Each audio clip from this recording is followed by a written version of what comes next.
والدین کو رمضان المبارک کا قرآن پاک بخشنا کیسا؟ اس پر حضور علیہ الصلوۃ والسلام کا فرمان مبارک ضرور سنیں۔ بسم اللہ الرحمن الرحیم۔ السلام علیکم ورحمۃ اللہ وبرکاتہ۔ محترم ناظرین، والدین وہ عظیم ہستیاں جن کی محبت، شفقت اور دعائیں ہماری زندگی کا سب سے بڑا سرمایہ ہوتی ہیں۔ جب وہ اس دنیا سے چلے جاتی ہیں تو ہمارا ان سے ظاہری تعلق ختم ہو جاتا ہے، لیکن روحانی تعلق ہمیشہ باقی رہتا ہے۔ ان کی روح کو ایسال ثواب پہنچانا نہ صرف انہیں کے درجات کی بلندی کا ذریعہ ہے، بلکہ ہمارے لیے بھی باعث برکت ہوتا ہے۔ قرآن پاک کی تلاوت کر کے اس کا ثواب والدین کی روح کو بخشنا ایک بہت بڑا اجر ہے۔ ناظرین کرام، خاص طور پر سورہ یاسین، سورہ ملک اور سورہ فاتحہ پڑھ کر ایصال ثواب کرنا بہت مؤثر ہے۔ والدین کے نام پر صدقہ دینا، کسی ضرورت مند کی مدد کرنا، پانی کا انتظام کرانا یا کوئی ایسا نیک کام کرنا جس کا ثواب جاری رہے، ان کے لیے بہترین ہدیہ ہے۔ دعا ایک بہترین ذریعہ ہے۔ ہر نماز کے بعد اور خاص طور پر تہجد میں ان کے لیے مغفرت اور درجات کی بلندی کی دعا مانگنا انتہائی فائدہ مند ہے۔ اگر ممکن ہو تو ان کے نام پر حج یا عمرہ کرنا، مسجد میں مدرسہ یا کنویں کا انتظام کرانا بھی ایصال ثواب کا ایک بہت بڑا ذریعہ ہے۔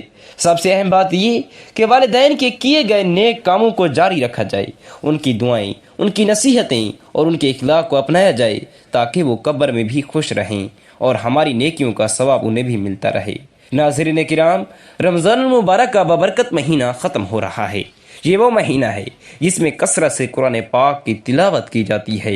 جیسے ہی قرآن مجید مکمل ہوتا ہے تو ہمیں ایک ہی فکر لاحق ہوتی ہے کہ قرآن پاک تو مکمل کر لیا، لیکن بخشیں کیسے؟ بخشا کسے جائے؟ بخشا کیسے جاتا ہے؟ بخشنے کا طریقہ کیا ہے؟ بعض دفعہ ہماری اسلامی بہنیں قرآن مجید مکمل کر لیتی ہیں اور بچوں کے ہاتھ مسجد کے امام صاحب یا کسی قاری صاحب کو کہلوا بھی دیتی ہیں کہ امام صاحب، ہم نے قرآن پاک مکمل کر لیا ہے، براہ کرم ہمارے والدین کی روحوں کو بخش دیں، ہمارے رشتہ داروں کو بخش دیں۔ آج میں آپ کو قرآن پاک بخشنے کے 3 آسان طریقے بتانے جا رہا ہوں جو آپ خود بخش سکتے ہیں۔ جیسے ہی آپ کا قرآن پاک مکمل ہو تو آپ ان 3 طریقوں سے کسی بھی ایک طریقے سے بخش سکتے ہیں۔ قرآن کو بخشنے کا بہت آسان طریقہ ہے، میں آپ لوگوں کے لیے اس ویڈیو کو بتانے جا رہا ہوں۔ مجھے امید ہے کہ اگر آپ اس ویڈیو کو مکمل دیکھ لیں گے تو یہ تمام تر باتیں آسانی سے آپ سمجھ جائیں گے۔ انشاءاللہ اس ویڈیو کو دیکھنے کے بعد آپ خود بھی سیکھیں گے اور دوستوں کی بھی مدد کریں گے کہ بھائی قرآن پاک آپ اس طرح بخش سکتے ہیں۔ آپ دوستوں کو بتائیں گے، اچھا قرآن پاک کا بخشنا ضروری ہے، اگر نہیں بخشو گے تو ثواب نہیں ملے گا۔ ایک قرآن پاک ہم کتنے لوگوں کو بخش سکتے ہیں؟ ہم کسی مردہ شخص کی روح کو کیسے سکون محسوس کرا سکتے ہیں؟ اگر قرآن پاک نامکمل رہ جائے تو کیا نامکمل قرآن پاک بھی بخشا جا سکتا ہے؟ اگر درود شریف کا کثرت سے ورد کیا جائے تو اس کا بھی ثواب کیسے مرحوم کو پہنچایا جا سکتا ہے؟ یہ وہ تمام تر سوالات ہیں جو آج پوچھے جا رہے ہیں۔ اس ویڈیو میں آپ لوگوں کے ساتھ اس تمام تر سوالوں کا جواب شیئر کرنے جا رہا ہوں۔ مجھے امید ہے کہ اس ویڈیو سے آپ کو بہت کچھ سیکھنے کو ملے گا انشاءاللہ۔ ناظرین کرام، قرآن پاک بخشنے کا طریقہ کیا ہے؟ دیکھیے، 3 آسان طریقے ہیں۔ آپ ان میں سے کسی بھی طریقے سے قرآن پاک بخش سکتے ہیں۔ قرآن پاک بخشنے کا پہلا طریقہ وہ ہے جب آپ نے قرآن پاک کی تلاوت کی، اس کی تلاوت کرنے سے پہلے آپ نے فیصلہ کیا کہ کیا میں قرآن پاک کی تلاوت کر رہا ہوں، میں یہ پڑھ رہا ہوں، یا یہ جو میں نے قرآن پاک میں پڑھا ہے اس کے لیے میں اپنے مرحوم والدین کی روح تک پہنچانا چاہتا ہوں یا رشتہ داروں کی روح تک پہنچانا چاہتا ہوں، یعنی اس کا اجر ہمارے پیارے کی روح تک پہنچے۔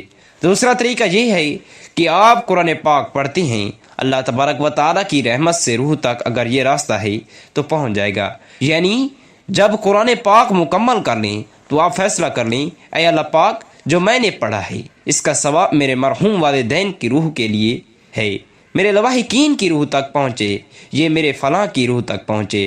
اگر ایسا ہے تو یہ پڑھ کر آپ فیصلہ کر چکے ہوں گے کہ میں نے اپنے دل میں صرف یہ کام کرنے کا فیصلہ کیا ہے، اس لیے کہ اعمال نامہ اور اس کا دار و مدار آپ کی نیتوں پر ہے۔ میں نے اللہ تعالیٰ کی رحمت سے ان کے لیے اس انعام کا ارادہ کیا ہے، یہ منزل تک پہنچ جائے گا۔ 2 راستے ہیں۔ تیسرا راستہ یہ ہے دعا اور کلمات سے کیا جاتا ہے۔ یہ بخش دینے کا بہت اچھا طریقہ ہے۔ جب ہم دعا کریں گے تو دعا میں مرحوم کا خیال رکھیں گے۔ یہ اعتراف کا لمحہ ہے۔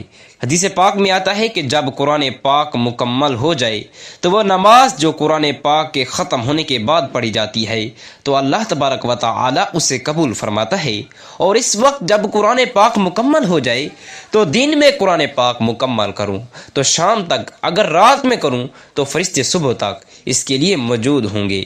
فرشتے بھی اس وقت دعا کرتے ہیں۔ اب یہ دعا کرنے کا کیا طریقہ ہے؟ سب سے پہلے آپ الحمد شریف کا ورد کریں، اس کے بعد جتنا ہو سکے درود پاک پڑھیں۔ اگر آپ کو عربی دعائیں یاد ہوں تو وہ دعائیں پڑھیں۔ پھر سب سے پہلے اللہ کا شکر ادا کریں۔ اے اللہ پاک، میں تیرا شکر گزار ہوں کہ تو نے مجھے رمضان المبارک عطا فرمایا ہے، قرآن پاک کی تلاوت کی توفیق عطا فرمائی۔ کہا جاتا ہے کہ اس کے بعد دوبارہ دعا مانگو کہ اے اللہ پاک، میں نے جو کچھ بھی پڑھا ہے تو اسے قبول فرما۔ ہو سکتا ہے کہ میں نے اسے پڑھنے میں غلطی کی ہو، تو اپنے فضل و کرم سے معاف فرما۔ اے اللہ پاک، تیری شان سب سے نرالی ہے، تیرا سب کچھ ہے، جس کے دربار میں ہم اپنا مسئلہ پیش کرتے ہیں انہی سے آج خیر کے طلب ہیں۔ حضرت آدم علیہ السلام سے لے کر اب تک جتنے بھی مسلمان مرد، عورتیں، بچے، لڑکیاں پہلے ہی اس فانی دنیا سے رخصت ہو چکی ہیں، میرے رب ان تمام مسلمانوں کی مغفرت فرما، ان کے درجات کو بلند فرما، اور انہیں اعلیٰ مقام عطا فرما، اور انہیں علیین میں جگہ نصیب فرما۔ اور پھر اگر آپ اس سال اپنے فوت شدہ والدین کو اجر دینا چاہتے ہیں، یعنی آپ ان کو اجر دینا چاہتے ہیں، تو ان کا ذکر کریں۔ یا اللہ پاک، مجھے اپنے فوت شدہ والدین کو اجر دینا ہے۔